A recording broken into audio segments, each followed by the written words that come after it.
Hi hello నమస్తే and welcome to our channel. Visakha RK బీచ్లో floating బ్రిడ్జిని ఏర్పాటు చేసింది వైసీపీ ప్రభుత్వం. 5 కోట్ల రూపాయల వ్యయంతో ఎంతో ప్రతిష్టాత్మకంగా ఈ బ్రిడ్జిని ఏర్పాటు చేసింది. ఆదివారం ఎంపీ వైవి సుబ్బారెడ్డి అలాగే అమర్నాథ్ ఈ బ్రిడ్జిను ఓపెన్ చేశారు. అయితే దీన్ని ఓపెన్ చేసి ఒక్కరోజు కూడా గడవక ముందే ఈ బ్రిడ్జి తెగిపోయింది అంటూ వార్తలు వస్తున్నాయి. ఇక మరోపక్క చూసుకుంటే పర్యాటక రంగ అభివృద్ధికి వైసీపీ ప్రభుత్వం ఎంతో కట్టుబడి ఉందని చెప్తూ వస్తున్నారు. మరి ఇటు చూస్తే ఇలాంటి ఘటనలు జరుగుతూ ఉన్నాయి. సో వైసీపీ ప్రభుత్వం ఎంత మేర పర్యాటక రంగ అభివృద్ధికి కట్టుబడి ఉంది వంటి విషయాలను తెలుసుకునే ప్రయత్నం చేద్దాం. మనతో ఉన్నారు సీనియర్ జర్నలిస్ట్ సత్యమూర్తి గారు. నమస్కారం అండి. నమస్తే అండి. సో సత్యమూర్తి గారు, ఈ బ్రిడ్జి ఏర్పాటు చేసి ఒక్కరోజు కూడా గడవలేదు. ఫ్లోటింగ్ బ్రిడ్జి అంటే దీంట్లో విజిటర్స్కి అనుమతి లేదు అని ఏవేవో వార్తలు అయితే వస్తూ ఉన్నాయి. ఈ బ్రిడ్జి తెగిపోయింది అని చెప్పుకున్న తర్వాత అయితే ఓ పక్క మనం చూసాం, నిన్న కూడా కొంతమంది విజిటర్స్ వెళ్ళి దాన్ని సందర్శన చేశారు. కానీ ప్రభుత్వం వచ్చేసరికి ఇలా చెప్తూ వస్తుంది, అంటే ఈ బ్రిడ్జి తెగిపోలేదు, కొన్ని మరమ్మతుల కోసమో లేకపోతే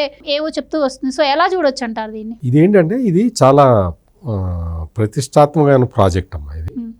ఇదేంటంటే 100 మీటర్లు లోపలికి సముద్రంలోకి నడుచుకుంటూ వెళ్ళే ఒక ప్రాజెక్ట్ అన్నమాట. ఇది చాలా కొత్త రకం ప్రాజెక్ట్. ఇది టూరిజంకి బాగా బూస్ట్ వస్తుంది అనేది ఒక ఉద్దేశం. అయితే ఏంటి అంటే ఈ సీ బ్రిడ్జి ఇదంతా కూడా టెంపరీ బ్రిడ్జ్. ఇది ఫ్లోటింగ్ అవుతూ ఉంటుంది. అలలు వస్తూ ఉంటే ఆ అల పెద్దగా వచ్చిందనుకో దాని పైకి వెళ్తూ ఉంటుంది అన్నమాట. అట్లా ఉంటుంది ఈ ఫ్లోటింగ్ బ్రిడ్జి. దీన్ని కనుక ఏమాత్రం అజాగ్రత్త వహించిన దాదాపుగా ఇక్కడ 100-150 మంది సముద్రం లోపలికి వెళ్ళొచ్చు అనమాట. ఏమాత్రం అజాగ్రత్తగా ఉన్నా కానీ చాలా డేంజర్. ఇది సముద్రం లోపలికి 100 మీటర్ల లోపలికి వెళ్ళటం అంటే చాలా ప్రమాదకరమైన పరిస్థితి. హై టైడ్స్ వచ్చినాయి అనుకోండి, పెద్ద అలలు వచ్చినప్పుడు చాలా ప్రమాదం జరిగే అవకాశం ఉంటుంది. ఇది వాస్తవంగా ఏంటి అంటే కేరళ త్రిశూర్ దగ్గర ఒక బీచ్లో ఇది ఉంది, ఈ ఫ్లోటింగ్ బ్రిడ్జ్ ఉంది. అక్కడ సముద్రంలో ఇంత పెద్ద అలలు రావు. ఆ ప్లేస్ సెలెక్ట్ చేసుకొని వాళ్ళు పెట్టారు అక్కడ. అది చూసి వచ్చి విశాఖపట్నంలో పెడదామని వీళ్ళు ఏదో ప్లాన్ చేశారు.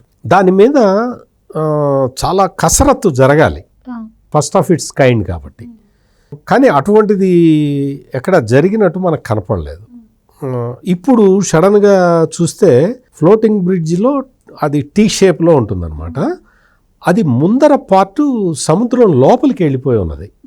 మనకి విజువల్స్లో కూడా మనకి కనపడుతూ ఉన్నది. అంటే ఏంటి, అది కట్ అయిపోయింది. వాళ్ళు ఆఫీసర్లు ఏం చెప్తున్నారంటే ఈ విధంగా మేము మాక్ డ్రిల్ చేసుకుంటామండి, మాక్ డ్రిల్లో భాగంగా మేమే తీసేసామని చెప్తూ ఉన్నారు. వీళ్ళే తీసేస్తే అది వీళ్ళ వైపు ఉండాలి కదా. అది కట్ అయిపోయి సముద్రం లోపలికి ఉన్నది. ఇప్పుడు ఇంకా ఎంత దూరం వెళ్ళిందో మనకు తెలియదు.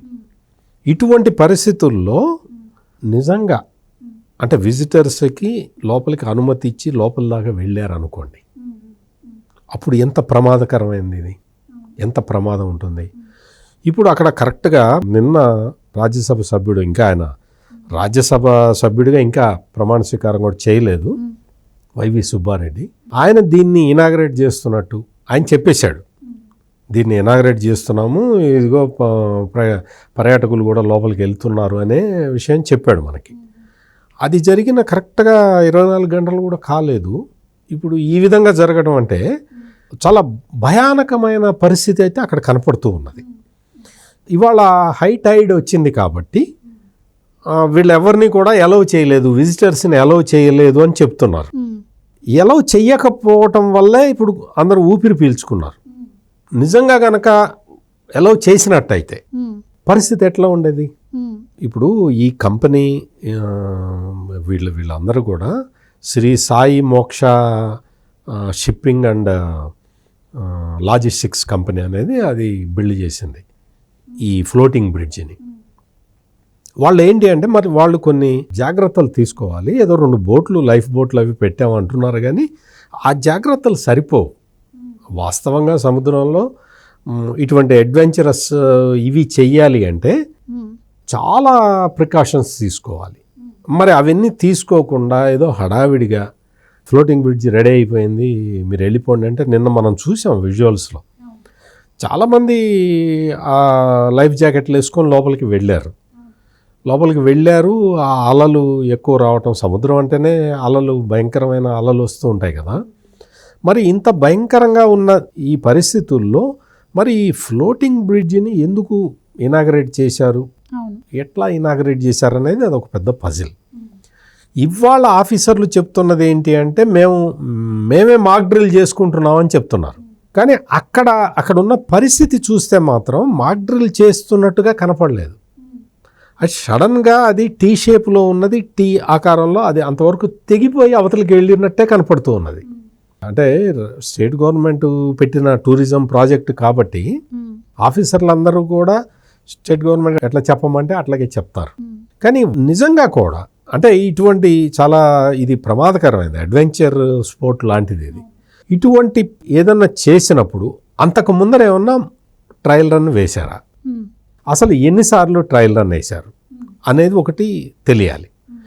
ట్రయల్ రన్ వేయకుండానే వైవి సుబ్బారెడ్డి దీన్ని ఇనాగరేట్ చేస్తున్నామని ఎట్లా చెప్పాడు అనేది అసలు యాక్చువల్గా దీని డెడ్ లైన్ సంక్రాంతి కల్లా ఈ ఫ్లోటింగ్ బ్రిడ్జి రెడీ కావాలి అని ఆ కంపెనీకి విశాఖపట్నం అర్బన్ డెవలప్మెంట్ అథారిటీ వాళ్ళు టార్గెట్ ఫిక్స్ చేశారు. సో సంక్రాంతి అయిపోయిన తర్వాత ఇంకొక టార్గెట్ పెట్టారు, జనవరి 20వ తారీఖు లోపల బ్రిడ్జ్ కంప్లీట్ కావాలి అని. జనవరి 20వ తారీఖు కూడా బ్రిడ్జ్ కంప్లీట్ కాలే, నిన్న కంప్లీట్ అయింది. అంటే మనం ఇక్కడ ఆలోచించాల్సిన విషయం ఏంటంటే ఫస్ట్ సంక్రాంతికి అన్నారు, సంక్రాంతికి కాలేదు. జనవరి 20 అన్నారు, జనవరి 20 కాలేదు. ఇప్పుడు దాన్ని ఇనాగ్రేట్ చేశారు.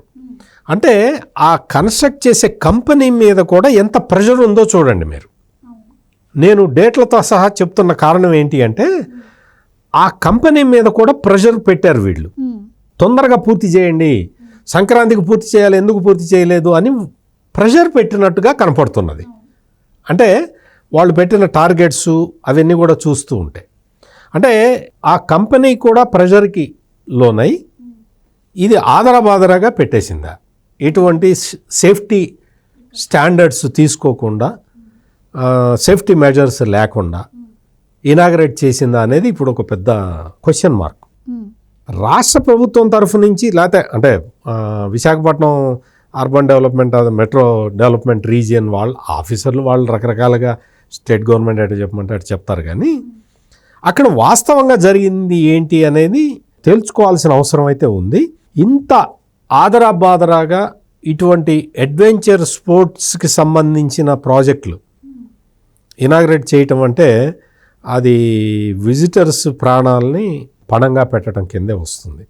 ఇంత ఖర్చు పెట్టి ఇంత బ్రిడ్జి, ఫ్లోటింగ్ బ్రిడ్జ్ అని చెప్పి అసలు అద్భుతమైన ఫ్లోటింగ్ బ్రిడ్జ్ పెట్టాం, విశాఖపట్నం టూరిజం మొత్తం దీంతో డెవలప్ అవుతుంది అని చాలా గొప్పలు చెప్పి రెండో రోజే ఇట్లా అయిపోయింది, బ్రిడ్జి తెగిపోయింది, చాలా డేంజర్లోకి వెళ్ళిపోయింది అంటే మాత్రం ఇది చాలా దురదృష్టకరం. ఇందులో కంపల్సరీగా దీని మీద ఒక కనీసం ఎంక్వైరీ అయినా చేయాలి. ఊరికే ఏదో మేము మాక్ డ్రిల్ చేసుకుంటున్నాం అని వాళ్ళు చెప్పంగానే సరిపోదు కదా. ఈ ఫ్లోటింగ్ బ్రిడ్జికి సంబంధించిన పూర్తి వివరాలని బయటికి వెల్లడించాల్సిన అవసరం అయితే కనపడుతూ ఉన్నది. ఇదైతే మాత్రం మనం థ్యాంక్ గాడ్ పెద్ద ప్రమాదాన్ని జరగకుండా ఆగిపోయినందుకు మాత్రం మనం సంతోషపడాలి. Right, thank you so much sir. Thank you.